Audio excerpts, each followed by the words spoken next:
Hey everyone, this is Brad Hughes, School Principal and Chief Encouragement Officer from Ontario, Canada. And I've got some good news for you.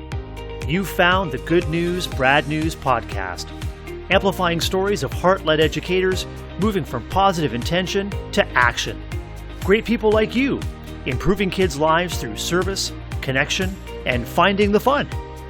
So glad you're here. Let's get started.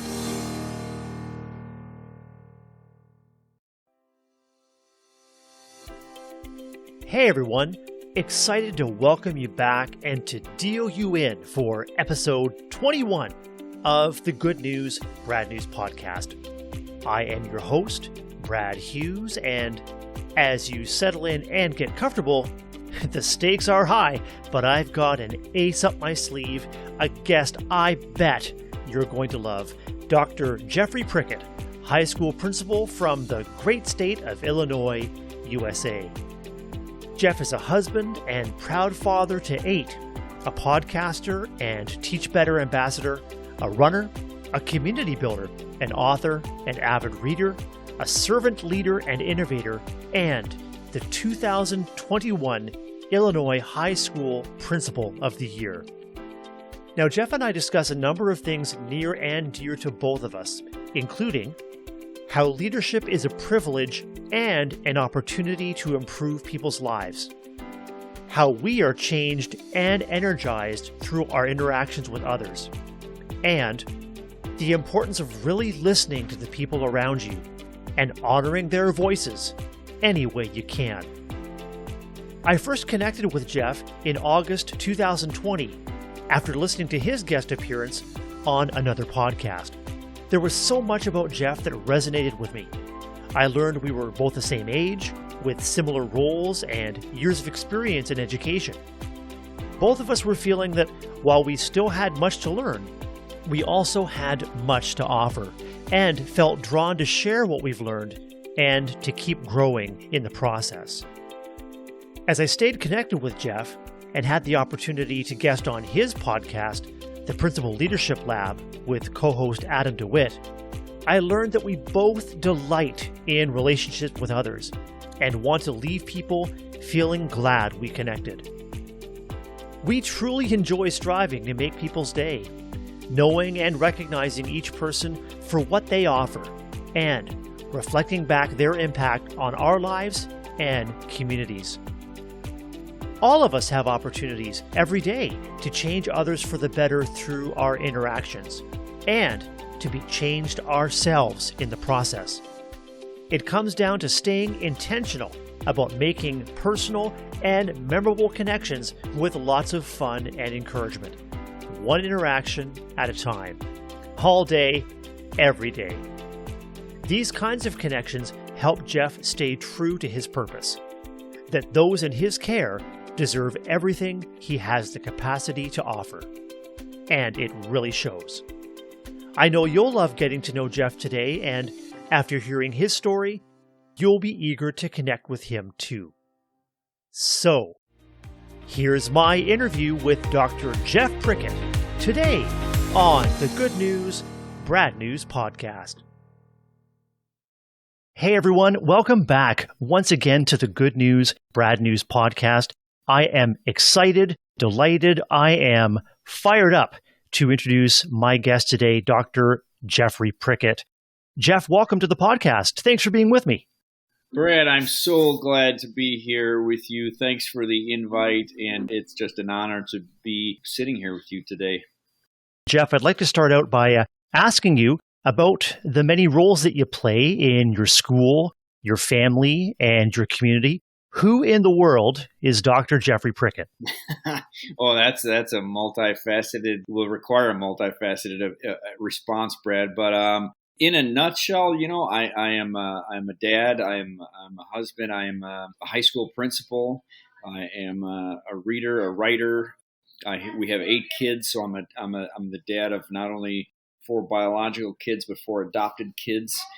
Yeah, that's the long story short of it, my friend. I'm 26 years in public education here in the good old state of Illinois in the United States. So 18 of those as a public school administrator at all three levels, Brad, elementary, middle, and high school. So honored. You're nothing if not a well-rounded individual, Jeff. And I was delighted to learn that you recently received a prestigious honor from the state of Illinois. Tell me about that experience and how it might impact your leadership and ultimately improve outcomes for kids. Sure. Well, thank you. I am humbled and honored to have received the Illinois High School Principal of the Year. I don't think any of us who work with kids and teachers every day expect that type of accolade. However, I mean, it happened, and I am thrilled and privileged and really, just like I said, humbled by it. I'm part of the Illinois Principals Association, and ever since I started working with them, I felt this responsibility to do more for my fellow leaders and colleagues and other principals and aspiring leaders. And just in the last few years, I've really taken on a much greater role within the organization. So got involved in my region in Northern Illinois, and knew that I had won the region award, and then didn't think anything else of it. Couple 2 or 3 weeks passed by, and my superintendent is over for one of our building meetings, and my assistant principal gets a call to come down to the gym, and okay, no big deal. I don't think anything of that. And a few minutes later, she calls me down to the gym, and I think there's a problem. Maybe someone got hurt. Maybe we had to call the ambulance or something, and because we have kids in the building. So, but then I realized it was after school, so I just didn't know what was going on. And of course, my superintendent walks down there with me, and I see my family out of the corner of my eye sitting on the bleachers, and then I thought, okay, something's going on here. It was a complete surprise, and I didn't have words for it. I'm incredibly honored to have received this award and what it means for the state of Illinois. I think it's got huge implications. For me to do, and even I just feel an incredible responsibility and an obligation in a good way to do a better job for my colleagues, Jeff, you and a close friend and colleague, Adam DeWitt, host a podcast called the Principal Leadership Lab. And I'm just going to get into my lab code on this end while you tell me what you and Adam are hoping to offer and engender in that space, and how what you learn continues to shape your practice. Yeah, that's a great question, Brad. Adam and I have been friends for a quarter century. Started the Principal Leadership Lab not even a year ago, and we recently hit episode number 50. You happen to be one of our early guests on the show, so thank you for coming on. We really appreciate that. In the lab, we hope to get into issues that leaders face, things that people are dealing with, and really just discuss how you've navigated those circumstances, what you're doing currently, how you've gotten out of those circumstances, but just find out who you are as a leader and amplify your voice as a leader, and let as many people hear about that as possible. We just actually recorded episode 50 and a half to discuss the first 50 and what's next for the lab and the next 50. And, we just hope to reach more people and to share more stories of leadership and to really get into that space. We picked the name lab on purpose, to kind of get into the messy issues of school leadership, and it really helped people navigate through some of those issues. So it's been a journey. It's been a journey, Brad. As you and Adam walk away from some of those conversations, how have they left you changed as leaders yourselves? That's a great question. And in fact, we talk about that all the time. I think Adam mentions it often about how he learns something new every single episode. Even if he's had a rough day, because we record always at 5 p.m. Central Time, one night a week. Some school days, as you know, as a school leader yourself, can be quite hectic. And so even if we are drained at the end of the day, we walk away from that podcast interview an hour later feeling just refreshed and wanting to get back into school and work with kids and work with teachers and try to help people solve problems. It's very refreshing. Jeff, you've written that leadership is about pushing others to do their best. It's about bringing forth your best self so that others are able to grow and lead.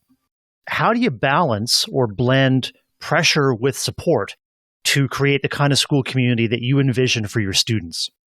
Yeah, I think that's a great question, Brad, and I'm glad you mentioned balance and blend, because our mutual friend of ours, Lindsay Titus, talks about blending all the time as opposed to balance. And her take on it is that if you try to balance and don't get it right, you could experience a level of, I don't want to call it failure, but If you don't balance that, it's not a very satisfying feeling. So Mm-hmm. how can we blend those things, and how can we blend support and pressure, for kids and teachers? And I think that's the never ending question for school administrators, is how to find that balance. But I believe it's in hearing people really clearly, stepping back as a leader and really listening to what people are saying and trying to honor their voice in any way that you can. As the leader of the school, I have to follow people's lead as well. And I think that's what I try to do on a daily basis. You've also written, Jeff, about the kinds of habits that people need to ensure that they're present in every situation, that they show up each day ready for every opportunity. What are those habits for you? Yeah, Brad, that's a great question. So I will tell you, about 2 years ago, I really recognized that as I was approaching 50 years old, Brad, I know, I don't even look anywhere near it. I needed to maybe do some things differently. So I really started focusing on what goes in terms of my nutrition, and also taking better control of my day. And so the habits that came out of that were getting up early every single morning, regardless if I'm going out running or not, taking time to read and reflect and to really plan out my day. We've started to use Brendan Burchard's high performance planner. And as I know, a lot of our circle and colleagues have as well. But it really has helped me to define my day so that it doesn't control me. So that recognizing that even if I might have an agenda and all things get put on the wayside because we have an emergency to deal with, that I have at the start of my day planned out who I need to get in contact with, who I need to reach out to, who might need to hear my voice that day, who I can help celebrate that day, so that I can easily get back on track. So I think just some of those habits, getting up early, knowing what I'm putting in my body to take good care of it, getting the proper exercise, knowing what that does for your endorphins and your physical stamina and motivation for the day, have really helped me to kind of stay on track as a leader and last longer throughout the day, honestly, because, as school leaders, our day is never finished, ever. Jeff, tell me about your new book, Becoming Principal. What do you hope others learn from the book, and what are you learning about yourself in the process of writing it? Brad, that's such a great question. I'm so excited about this. It's been a passion of mine for quite a while. I'm scheduled to complete writing for a summer release. And so Becoming Principal is just what it sounds like. It's my journey as I became principal. So looking back 18 years ago to my very first principal job, which was at an elementary school, and how the community there, the teachers, the kids, the parents, shaped who I am as a leader today. So in writing that, Brad, I think that it's been really cathartic for me. It's been an exercise in humility. It's caused me to really step back and reflect on the responsibility of being a leader, and what I hope to portray to people, and the importance of and the weight of being that lifelong leader and learner, and what you as a person mean to others, even though you might not ever realize it.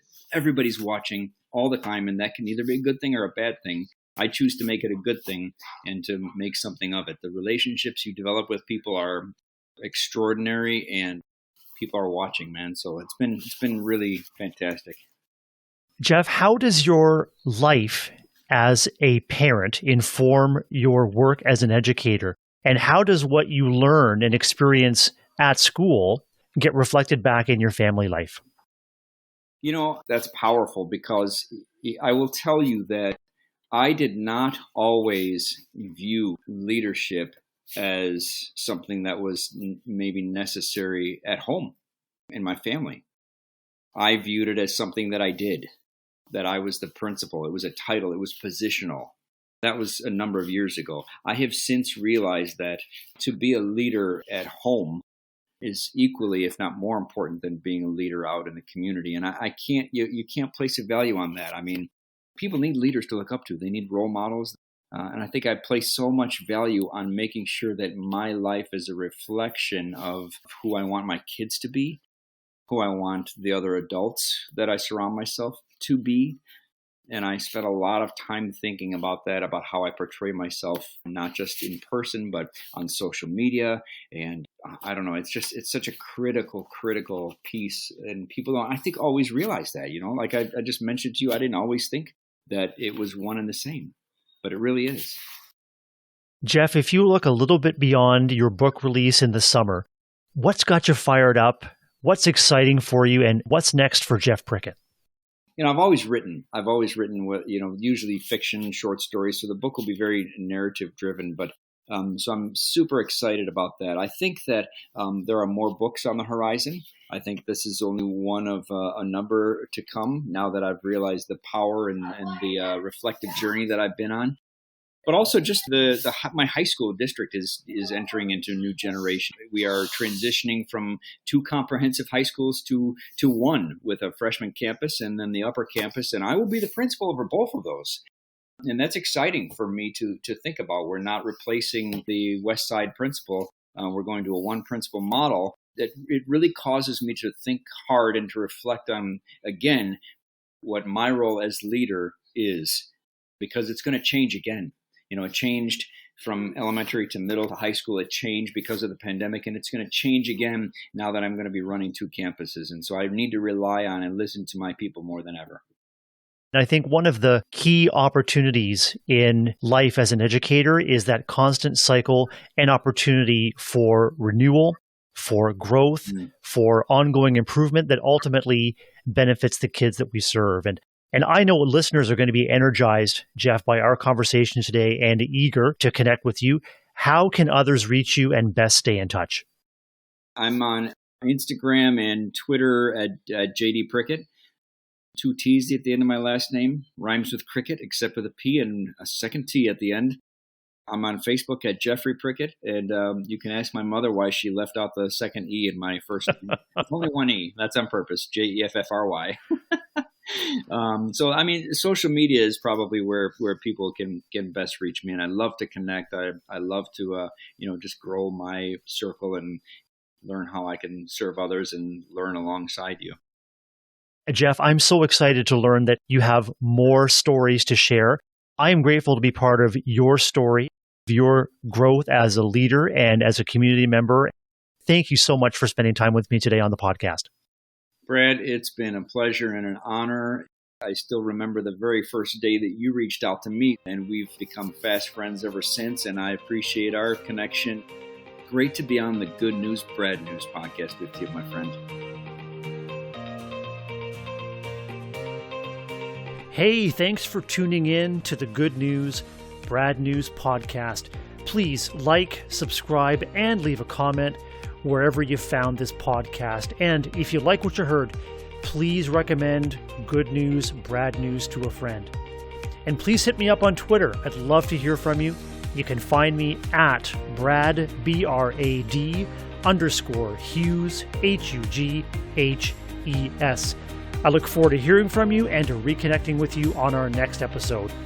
Until then, get out there and do amazing things. This podcast is a proud member of the Teach Better Podcast Network. Better today, better tomorrow, and the podcast to get you there. Explore more podcasts at www.teachbetterpodcastnetwork.com. We'll see you on the next episode.